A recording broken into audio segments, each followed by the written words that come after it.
Welcome to Charter Local Edition Northwest. I'm Dana Cowley, and today we're in Olympia, Washington. We're at the state capitol, and we're talking with your elected leaders about the potential new laws that could affect all of us. And my guest today is Representative Shelly Short. She's a Republican in the 7th District, and that's in the northeastern portion of the state. Shelly, thank you for joining us. Thank you so much for having me. You have a piece of legislation out there that will require legislative approval before we move into some different energy options. Well, I do. For those that don't know, the governor has said that he would like to do an executive order enacting a low carbon fuel standard. We think respectfully, given the costs associated with a family's budget, you know, fuel is one of the largest chunks of a person's budget. You know, the transport of goods and services in this state, we're a trade dependent state. All of the things that we need to look at, we feel an executive order type of situation isn't the best way to go on this. And the reason I introduced the bill was to say, hey, this should be in the legislative arena. We should have deliberative meetings, you know, lots of discussion with all stakeholders. And if we're going to go that direction, not that this says we have to, but if we're going to go that direction, we should be looking at all of the costs and different things associated. If I could just add, you know, they always, supporters of a low carbon fuel standard always point to California. Well, California hasn't even enacted theirs fully. I think they've enacted it by like 1% of the goals that they want to get to. But the biggest thing is fuel supply. If you enact a standard and you don't have the kind of supply to meet the demand, then that price is just going to escalate. I mean, we've all lived through the 70s. We've seen that up front and up close, what that does. So I'm very concerned about what this is going to do. And so for that reason, I went ahead and did that legislation.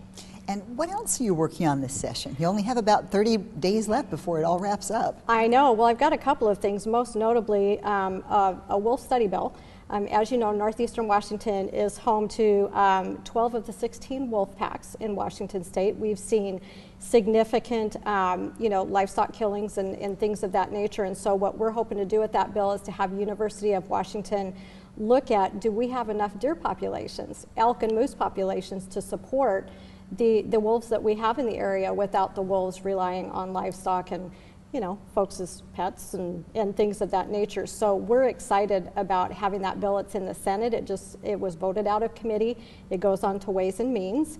And so I'm excited to have very good bipartisan support on that bill. It's difficult to find that balance, too. I remember at times in the state over the years there have been places where we tried to bring wolves into areas where the wolves were underpopulated. So.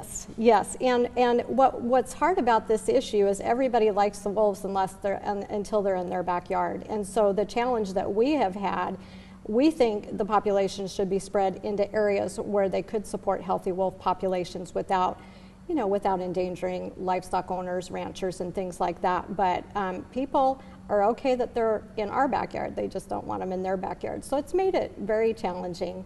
And then you have those who believe wolves should take precedence over anything else. So, you know, it's very emotional on both sides. And then your thoughts on the budget for this year?